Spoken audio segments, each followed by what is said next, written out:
G'day and welcome to the National Virtual Expo. I'm Rob Malicki, coming to you today from Garigaland in Sydney, and welcome to this session on making the University of Sydney happen. This is a cracker, and we're going to be diving into how you can get into the University of Sydney with some of the specialist staff from the institution. If you've got questions as we go, make sure you drop them in the chat if you're joining us here live. And if you're watching this on the replay, thanks a lot for watching. You can ask your questions in the Choosing Your Uni Discord, details in the session description down below. If you're a parent, we have a Facebook community just for you. So ask your questions, go for it. We'll make sure that every single question gets a personalised reply. So without further ado, let's get into this session on making the University of Sydney happen for you.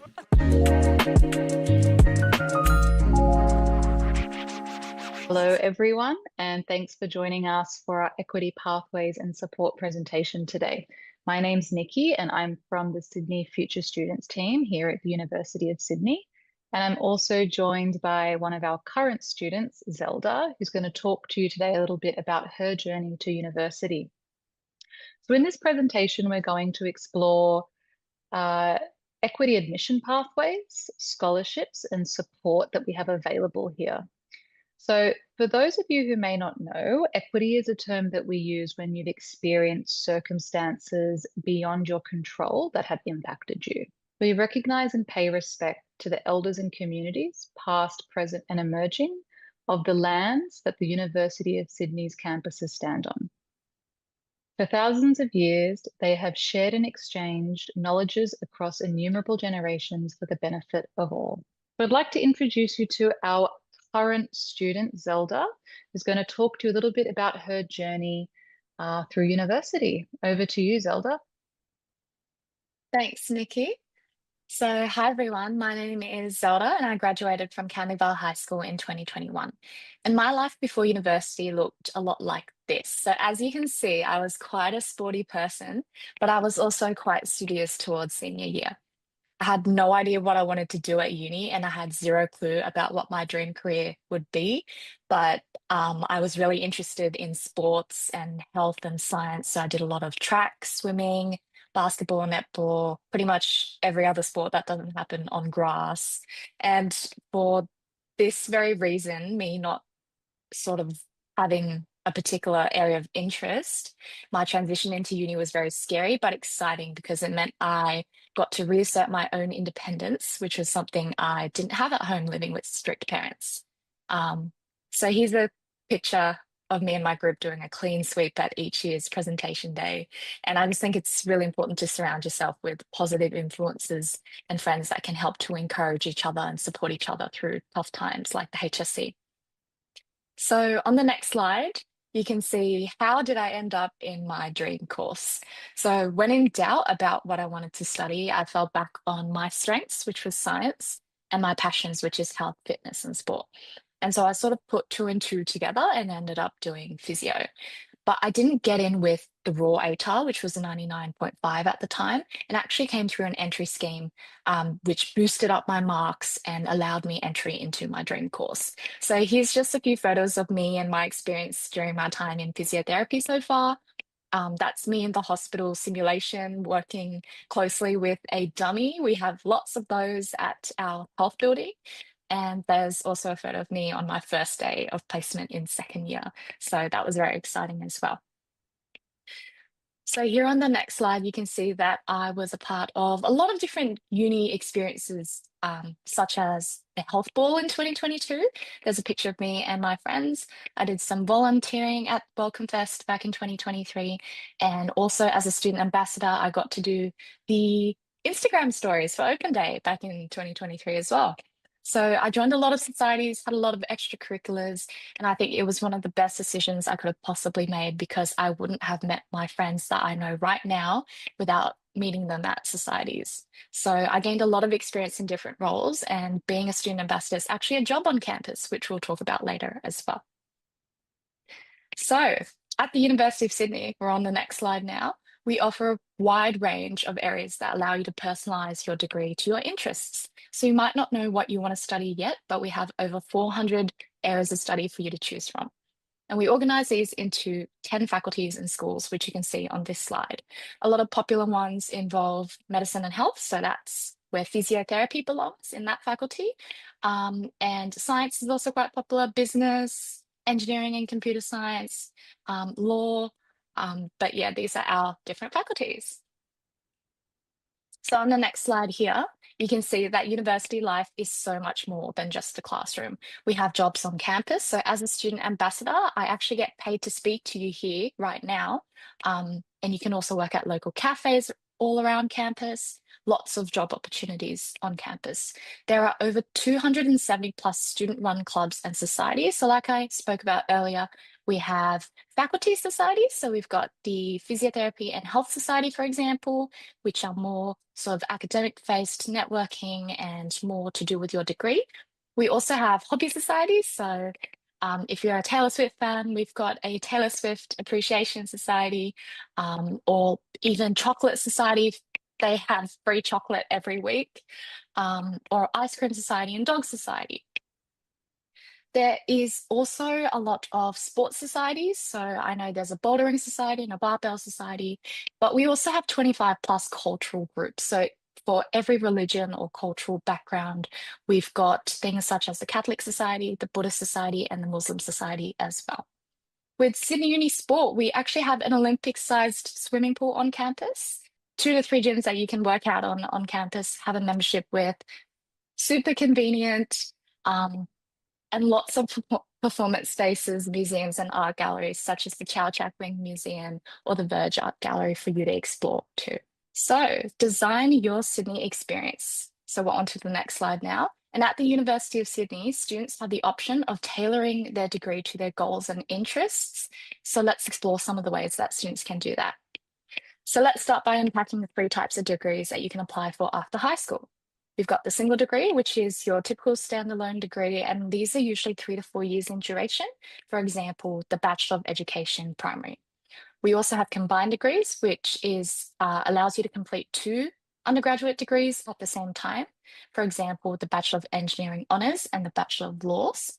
We also offer double degrees. So a double degree is different to a combined degree because you have to complete the requirements of the first degree before starting the second one. For example, students enrolled in the Bachelor of Arts and a Doctor of Medicine will finish the Bachelor of Arts first, receive a certificate and graduate, and then they can start the Doctor of Medicine degree. So now that we know what the different degrees are and type of degrees are, let's unpack how you can tailor your degree. So to begin with, let's run through a few key terms. Units of study are the individual subjects you take each semester to make up your degree. Majors and minors are essential components of your uni degree and allow you to specialise in specific subject areas and will be included in your transcript when you graduate. For example, if you do a Bachelor of Science with a major in physics and a minor in microbiology, that will actually pop up on your certificate. In many of our bachelor degrees, you'll also need to complete a major and have the option of choosing a second minor or major. A major is a sequence of 8 units of study from a related area that offers specialised knowledge in a particular field, and a minor, which is generally a sequence of 6, is a smaller collection of units. So for example, if you do a Bachelor of Commerce, there are 12 business school majors, including your typical finance, marketing, international business, and lots more, and students can pick 2 of these areas to specialise in. We also offer honours degrees, where by completing an extra year of study, you investigate a topic and produce a thesis on your research. So lots to unpack.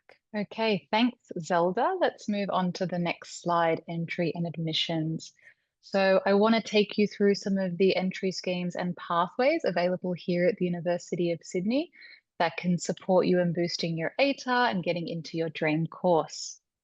Okay, let's move on to slide 12. So your selection rank is your ATAR plus any adjustment factors that you might be eligible for. If no adjustment factors apply, your selection rank will be equivalent to your ATAR. So for all of our courses, we list our selection rank, and that's what universities use to assess you for entry to a course, along with some additional admission criteria if it's applicable. But we'll talk about that a little bit later. So selection ranks are a guide only, and they can be slightly higher or slightly lower each year depending on demand for that course. And the published selection rank is based on the requirement needed to gain entry from previous year. So for example, if a student achieves an ATAR of 85 and receives 5 adjustment factors through an entry scheme, they will have a selection rank of 90 for an eligible course under that scheme. Prerequisites versus assumed knowledge. So some of our courses do have prerequisites. So a prerequisite is a subject that you must complete at a required level in order to get an offer to study. And the main prerequisite that we have here at the University of Sydney is Mathematics Advanced, and we'll cover that in the next slide. So assumed knowledge is different because it's not essential.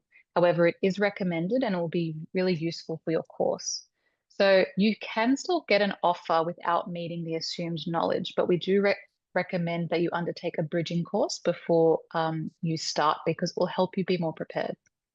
We have bridging courses available in Maths Advanced, Maths Extension 1, Physics, Chemistry, and Biology. So as I mentioned before, some of our degrees require you to meet the mathematics prerequisite. So the required subjects and results are listed here on the slide. Just note that you only need to meet one of these, not all of them. And if you're planning to study one of the courses mentioned on this slide, so engineering, advanced computing, mathematics, or pharmacy, but you haven't picked up mathematics advanced or above in high school, do not worry. There are other alternatives and other pathways such as sitting an exam or potentially transferring into the course after completing math subject at uni. So some of our courses will have additional selection criteria, and they're listed here on the slide. You can also find it on our course guide and on our website. And it's really important that you are aware of and learn about any additional selection criteria that may be required for a course that you're interested in, and to know about it well in advance so that you can prepare for it throughout your final years of high school. So for example, if your degree requires you to submit a portfolio of work, like our visual arts degrees, some of our architecture portfolio pathways as well, then the work you do throughout years 11 and 12 can be included. Now, important to note that some of the additional selection criteria needs to be met before you receive your ATAR.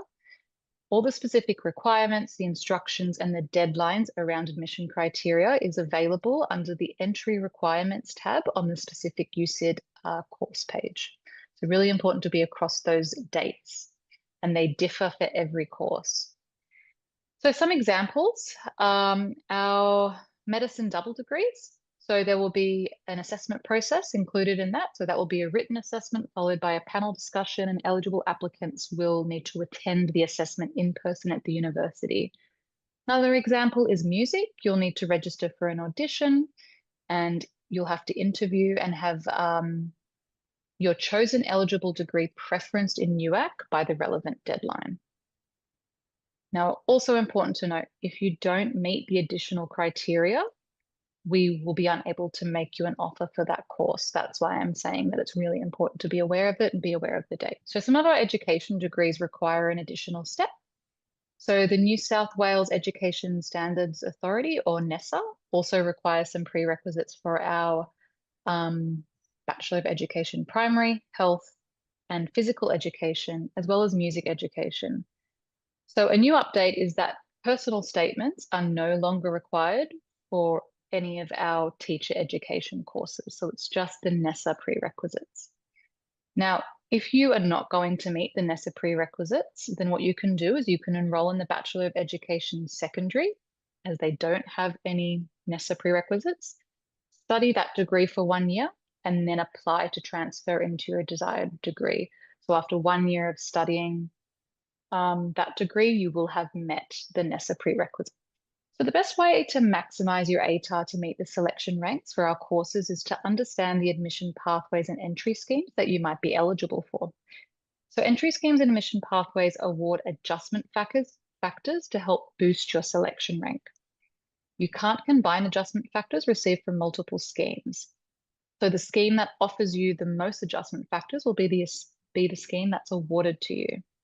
Now, each scheme does have its own eligibility criteria, different number of adjustment factors awarded, and some do have separate application processes and deadlines. So we'll look at them now. So let's start with this My Sydney Entry and Scholarship Scheme. So this scheme offers eligible students residing in low socioeconomic areas adjustment factors to boost their selection rank.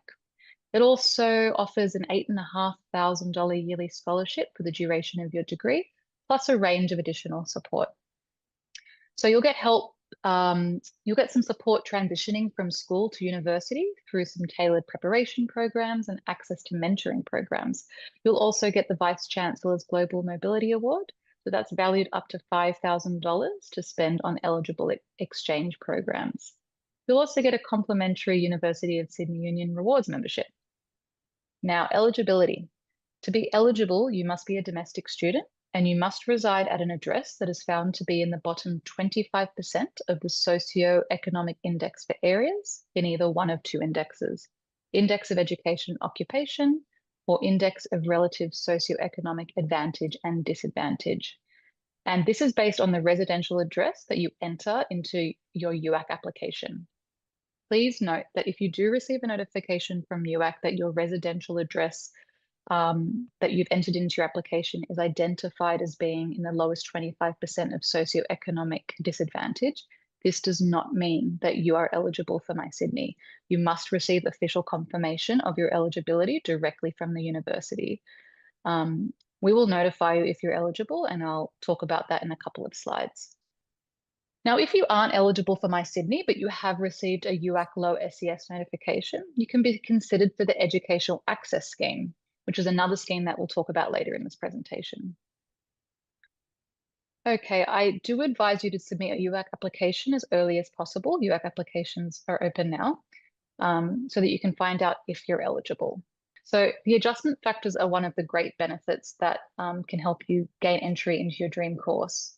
So what does that look like? So on the slide here, you can see some examples of some of our popular courses and what the selection rank is. And then if you are eligible for the My Sydney scheme, you can see how many adjustment factors you will get to help boost your selection rank to hopefully get you to the required selection rank for your dream course.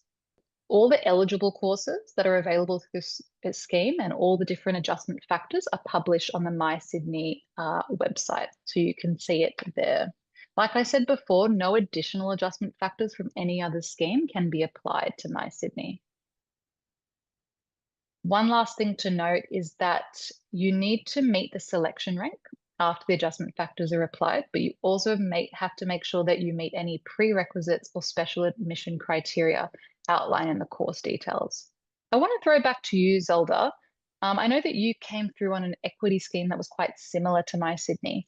Can you talk a little bit about that and how that helped you gain entry into the University of Sydney? Yeah, so I remember when I was in year 12 and I applied for physiotherapy, the selection rank or ATAR at the time was 99.5 at the University of Sydney. And it was also quite similar around other unis.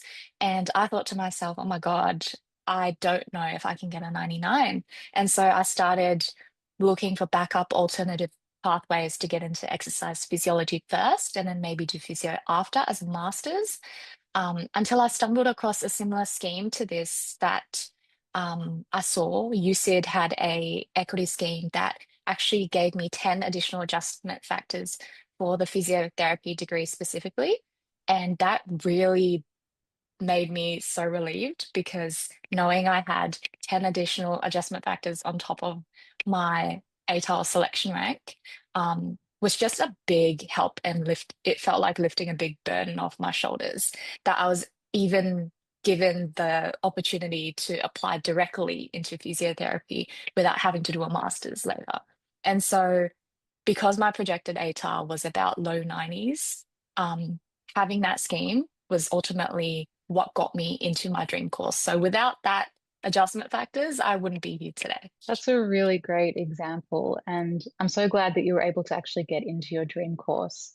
So, please list your dream course in your preference list, because you don't know what entry schemes that you might be eligible for. Talk a little bit about how to actually apply. So you don't need to do a separate application for My Sydney, because eligibility is automatically assessed based on your residential address when you make your UAC application. So to be considered, all you need to do is list a University of Sydney course in your UAC preference list. Then, as I said before, the university will notify you by email, and we will send those eligibility notifications out weekly to students who've listed a University of Sydney course as a preference. Okay, so once you've met the course requirements, including the selection rank, and as I said before, any other prerequisites or additional admission criteria, you will be made an offer to study. Now, if we can't make you an unconditional offer to a course, we will offer you your next highest eligible University of Sydney preference in your preference list. So it's not going to only apply to your first preference. It's going to, the My Sydney scholarship is going to apply to any course that you're eligible for that's in your preference list. So this scheme gives students who've experienced significant educational disadvantage the opportunity to have their circumstances taken into account when applying. So you can be awarded up to 10 adjustment factors depending on the type of disadvantage and the severity of that disadvantage. So this scheme is administered through UAC, and it's accepted by many institutions. So that means you only need to make one application. You will be required to provide some supporting documentation. You'll be prompted for that when you make the application. Now, the disadvantages recognised under the scheme are quite broad. They cover 9 categories and then 40 individual disadvantages. So they can be anything from financial hardship to family disruption, long-term illness or disability, English as a second language, or refugee status. Now, just some dates to keep in mind. You need to apply by the 30th of September to be considered for equity scholarships, and you need to apply by late November to be considered for adjustment factors. Now, Zelda, I know that you came through as well on the Educational Access Scheme. Can you talk to us a little bit about that? Yeah, so like you mentioned earlier, Nikki, the process is super simple because it's accepted by a lot of institutions. So you only have to apply through UAC once. So I personally applied for the financial hardship category, the living in a low socioeconomical area category. And also, I wasn't sure if I was eligible for the refugee status one, since my parents are refugees, I was born here, but I just applied anyway. So I really encourage all of you students, if you're unsure whether or not you might be eligible for a particular category, just apply anyway. All I had to do was upload all my supporting documents, whether that be income statements or Centrelink documents and things like that. UAC will all prompt you and let you know what exact documents you need to upload. And those categories that Nikki mentioned earlier aren't exhaustive. There's a few more that she hasn't mentioned. So please hop on the website and have a look. But yeah, the process was super simple. Great. Thanks so much for sharing that, Zelda. So our Gadigal program. So this scheme supports Aboriginal and Torres Strait Islander students to gain entry to courses with a reduced ATAR. So in addition to the reduced entry requirements, the program will also give you access to a few more things. So you'll get an early conditional offer, you'll get ongoing academic and personal support throughout your degree, and you'll also get the Global Mobility Award for eligible exchange programs valued up to $5,000. Now, this pathway is open to all Aboriginal and Torres Strait Islander students on a ATAR pathway. And you can apply by ticking the Gadigal program checkbox in UAC, and it will take you to complete the Gadigal application. So this is the Skills for Tertiary Admissions Test entry scheme. So this scheme supports students who either don't get an ATAR or don't do the HSC. So you can apply for a small number of our undergraduate courses through this scheme, and they're listed on our website. So on the Skills for Tertiary Admission Test entry scheme website. So to be eligible for this scheme, you must be a domestic student. You must have completed Year 12 without obtaining an ATAR or left school without a higher school certificate 2 or more years before the year of proposed admission. You also need to be 18 years or older by the 31st of July in the year of proposed admission to the university. And you also have to have completed both the multiple choice and written English sections of the STAT or STAT. So just to note that you're not eligible to apply through this scheme if you have completed either of the following: a diploma, advanced diploma, or associate degree, or 1 or more years of full-time study, or the part-time equivalent in a bachelor's degree or higher qualification at a recognized tertiary institution. So this is the Tertiary Preparation Certificate Entry Scheme, or TPC entry scheme. So this scheme supports students who have not followed a traditional secondary studies pathway. So you can apply for some of our undergraduate courses with a Certificate 4 in Tertiary Preparation, which is also known as the Tertiary Preparation Certificate, and that's offered through TAFE. So to be eligible to apply through this scheme, you must be a domestic student, be 18 years or older by the 31st of July in the year of proposed admission to the university, and you must have completed a Certificate 4 in Tertiary Preparation of at least 12 months in duration, which results in a tertiary entrance score, and that can be mapped to an ATAR. So please note that admission to the University of Sydney is competitive and places are awarded on academic merit. So your tertiary entrance score must be assessed as equal to or greater than the minimum entry requirement for that specific course.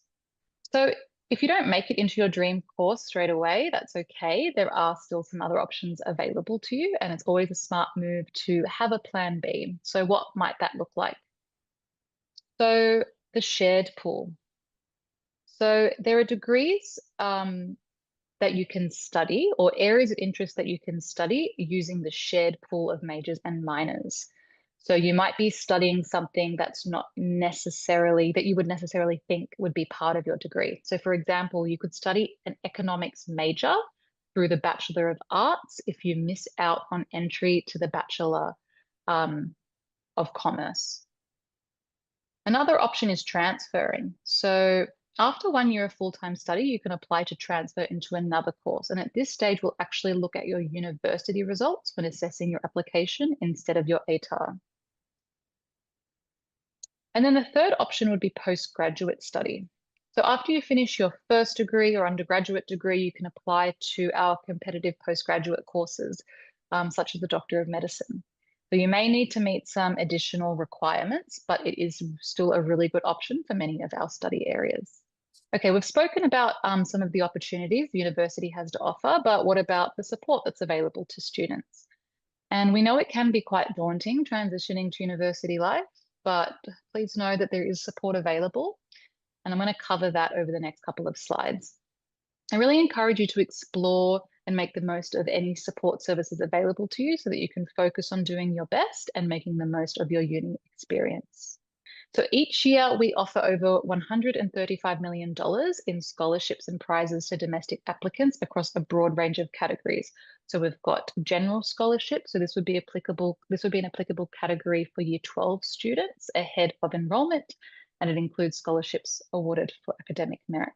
Then there's faculty or degree specific scholarships, which you would look at once you've finalized your course selection.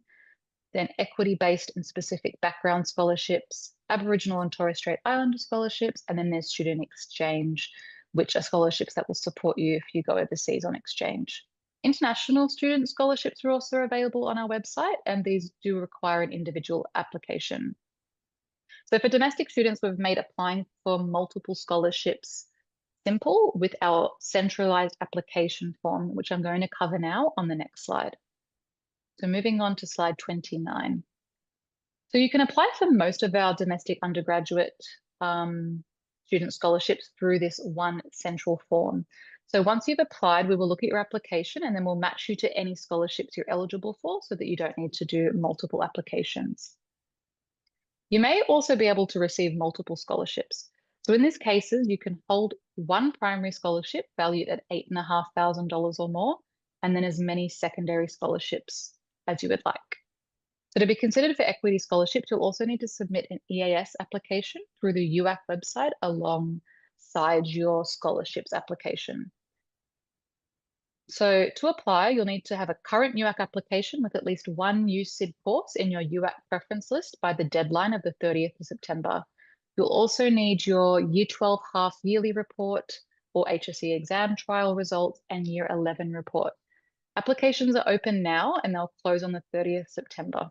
So you'll need to answer 4 statement questions in the form, which revolve around your academic achievements, extracurricular activities, choice of course, and your intended future impact once you graduate. We have various support services to help you succeed at uni. And there's an extensive offering of support available to assist when things don't go to plan or to help you get the most out of your studies, support you with your health, well-being, and academic success. So we have our Student Centre. So they're there to provide you with guidance and assistance on all things university, such as enrolment, timetabling, finding a way around campus, accommodation.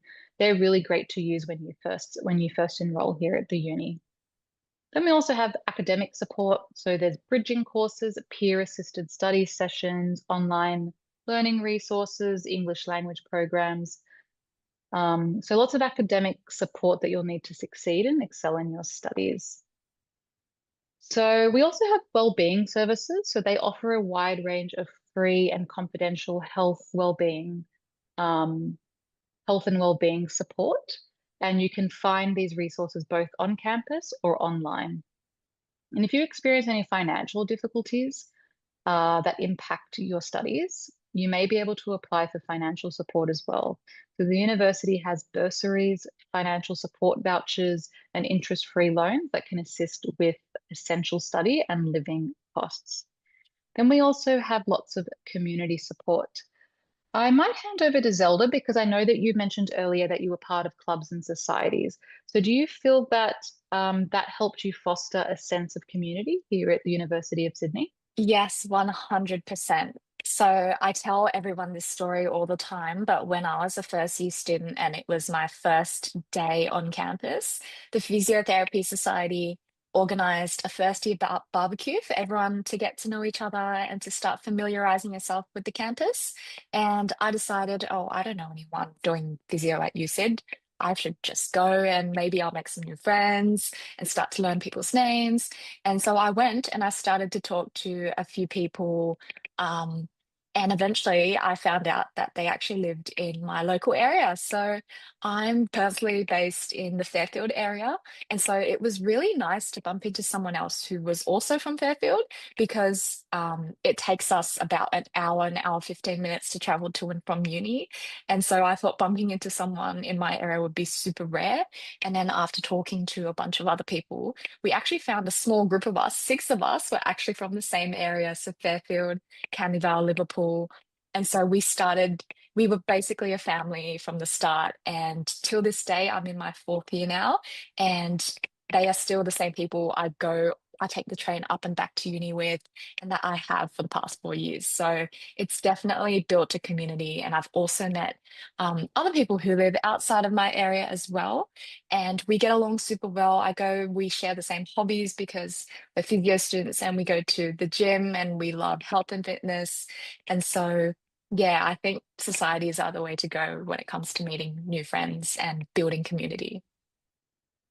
Absolutely. Thanks for sharing that, Zelda. It really sounds like you found your people here. Okay, moving on to the next slide. So if you haven't already started exploring, I highly recommend that you go to our Sydney courses page. So you can simply go to the website and under find a course, you can just start typing in keywords in the search bar. Okay, I'm going to move on to the next slide. So here is an example of one of our course pages. So this is the Bachelor of Engineering Honours Flexible First Year. So if you navigate to the fourth tab, Entry Requirements, you'll be able to see the selection rank. So for this course, the selection rank is 90. Just remember this is an indicative rank, but should be used as a guide because it's not set and it could move slightly higher, slightly lower, depending on the demand for that course for the year that you're applying. You can also see on the page that this course has prerequisites and some assumed knowledge listed. So for our Year 12 students, as you prepare for your final year of study, here are just some key dates to be aware of. So UAC applications have now opened, as well as the scholarship form that's also open now. So the 30th of September, the UAC early bird applications close. This is the same date that our domestic undergraduate scholarship form closes. Okay, in December, HSC and IB students will receive their final results, and in late December, this is the main offer round for most of our New South Wales HSC and IB students. Then in February the following year, we hope to see you join the USYD community and welcome you on campus. Next slide, we would love to see you at Open Day. It really is the best way to experience the University of Sydney, and it's going to be held on Saturday, the 29th of August. So there's heaps of talks to choose from. You'll get an overview of our programs. You can speak directly to academic experts to have your questions answered. You can chat to staff about our admission pathways, scholarships, support. You can also see our campus come alive. We'll be doing tours and activations and holding exhibits.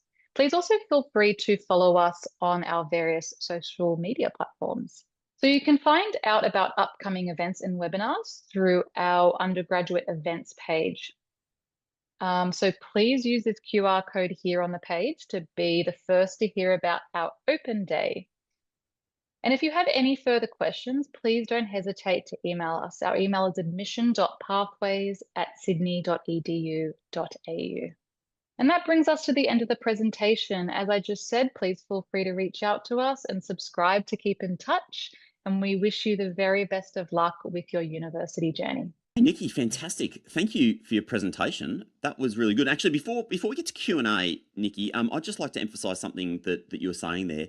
Folks, if you're watching along, whether you're here live or if you're watching this on the recording, please do subscribe because there are always important updates coming through, and that's your opportunity just to stay on top of all of the most recent information. And there are always new opportunities coming up, so there's nothing better than being on that mailing list. Details down in the session description below. Nikki, thanks so much. That was great. Thanks for having me. I'm excited to go through some FAQs with you. Yeah, that was excellent. A really great conversation with Zelda as well. I really enjoyed that. So, ladies and gentlemen, if you do have questions, please pop them in the chat if you're with us live. So if you're on the session hub, you can obviously just put that in the chat. If you're watching on social media, just add to the comments. We will get to every single question. We might not get to it live right now, but everything will get an answer. And you can also pop your questions in the Choosing Your Uni Discord. And if you're a parent, we have a Facebook community just for you. Details for both of those are down in the session description. So if you're watching on the recording, that's your place to ask your questions. Nikki, though, one of the so just out of respect for the people who did answer our call out for questions in advance of the expo, I'd like to try and get to those first, and then we'll see if we've got time for some more. But one of the ones that came in, I'm sure you get this all the time, and you did kind of go through some of these in the presentation, but I want to make sure I get to them. What if I don't meet the required selection rank for a course? Came in advance? Yeah, sure. We get this question quite a lot. And the answer is you do have multiple options if you don't receive the required selection rank for your dream course. So the first thing we always say is list your dream course as your first preference in UAC anyway, if you are close to the entry requirement. Now we say this because you still actually might receive an offer depending on the availability of places, and sometimes the selection rank can fluctuate up or down. Also, you might be eligible for adjustment factors that you're unaware of that could make you eligible to receive an offer. But do ensure you have a course that you are confident you can meet the requirements for as your fifth preference to maximize your chance of receiving an offer. The second option is to apply for a similar course and then access our shared pool. So the shared pool gives you the flexibility to study your desired major through a different course. So an example of this is you can enroll in the Bachelor of Arts and study, say, finance as a second major or minor if you miss out on the Bachelor of Commerce, which has a higher selection rank. Another option is transferring. So you can start off in a course with a lower selection rank, then complete 1 year of full-time study, and then apply to transfer. You do need that 1 year of full-time study to transfer. We will actually use your university results to assess you for admission. So UAC will convert that 1 year of tertiary study to an ATAR equivalent selection rank for entry. An important thing to note, if you've come through the My Sydney scheme, the regional and remote scheme, or the Gadigal program, you'll also be able to transfer to your new course with reduced university results. And then lastly, another option could be graduate entry, so undertaking postgraduate studies. If you don't receive an offer to the undergraduate course of your choosing, you might be able to study your area of interest through a postgraduate course after completing your bachelor's degree. And this is a really good option for many areas of interest. Can I just chip in on that too? Because I really believe like 90% of people who go into university don't end up like they don't know all of the opportunities that are available in university. Like you get into a Bachelor of Arts, you get into a Bachelor of Medicine, every course, you're going to discover the things that really light you up and that you enjoy once you're actually there. And I truly believe that one of the best options for you is start in that Bachelor of Arts and start taking some other subjects, like take your finance course, take that media course that you're really interested in, try different things, because eventually in that sort of way you'll discover things that you're really passionate about. Even if you're absolutely dead set on just doing law, and you get into law, even within law you're going to find niche areas that you just want to do more of. So I would be less anxious if I were sitting here watching, ladies and gentlemen, about having to get it perfect first time. Then just get in, get started, try things. You'll find what lights you up, and then just as you say, Nikki, then you have the opportunity to try and move sideways and do more of what you really care about. Personal view. Yeah, I agree with you. And we see that a lot. Students transfer multiple times throughout their studies. Even if they really thought they knew what they wanted to do, they might go take electives and then really enjoy those electives, and that can change their study path. So yeah, you can definitely access our shared pool of subjects to try out different things, So I The agree. happiest people are the ones that do. Like I just can't even tell you, Nikki, the number of people that I've spoken to who maybe got the whole way through a first degree and then like, don't really enjoy this work, and then go back and do another degree, and they've just found their passionate area and they light up and off they go. Or people who've started in one degree, have done that one elective and ended up in something completely sideways from what they thought, and they are the people who are happy because they're not just kind of closing themselves off and not adapting when they find something they really enjoy. Be open. That's one of the best things about uni is you have this opportunity to explore and then to do more of what you really enjoy. So be open, and when you find something, change. Like, just change. Absolutely. Maybe we should move on. I'm just going to keep ranting on that otherwise, because I'm so passionate about that area. Okay, so, and you did touch on this in the session. It's the maths prerequisite, and of course, this is a big question for many people. What if I don't meet the mathematics prerequisite? Can we touch on that once again? Definitely. So if you don't meet the maths prerequisite, you have two main options available to you.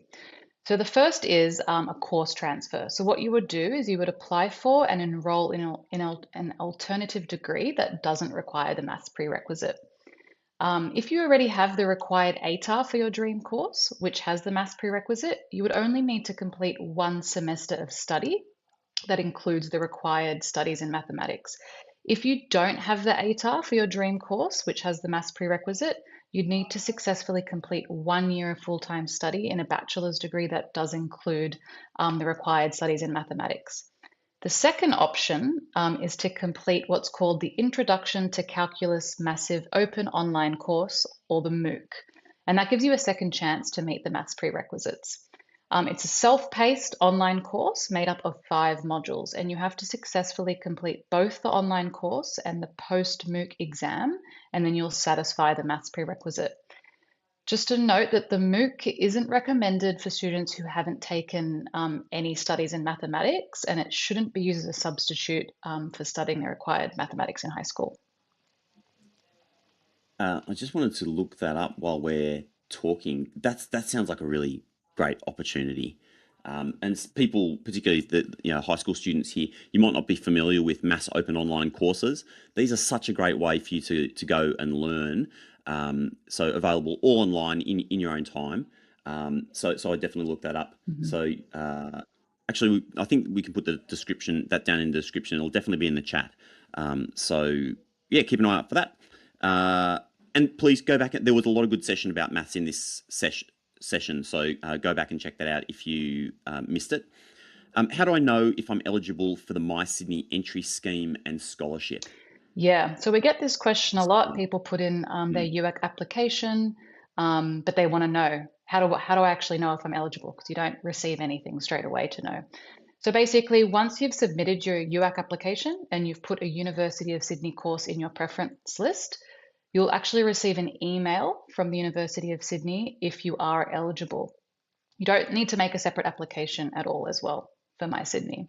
So eligibility emails are usually sent a couple of weeks after you submit your UAC application.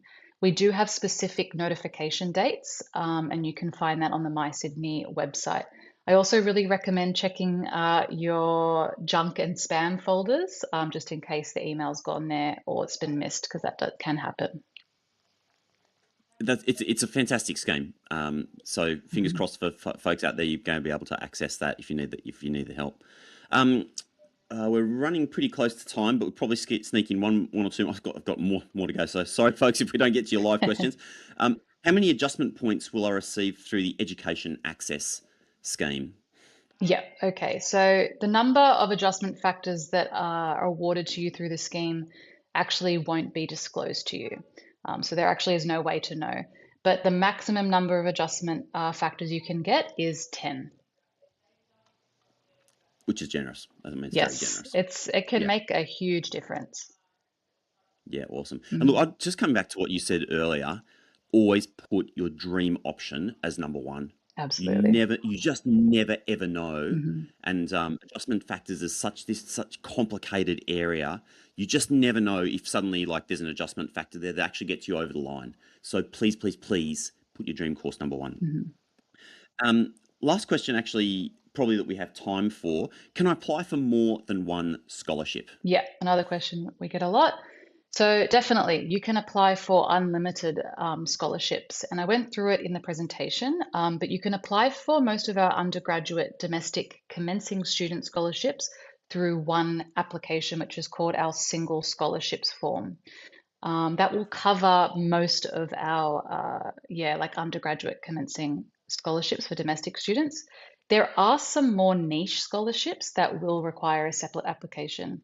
And the best way to kind of find out about these is just jump on our website, go to scholarships and just have a little browse through, and you'll need to apply separately for those more niche ones. So I have to jump in on this too.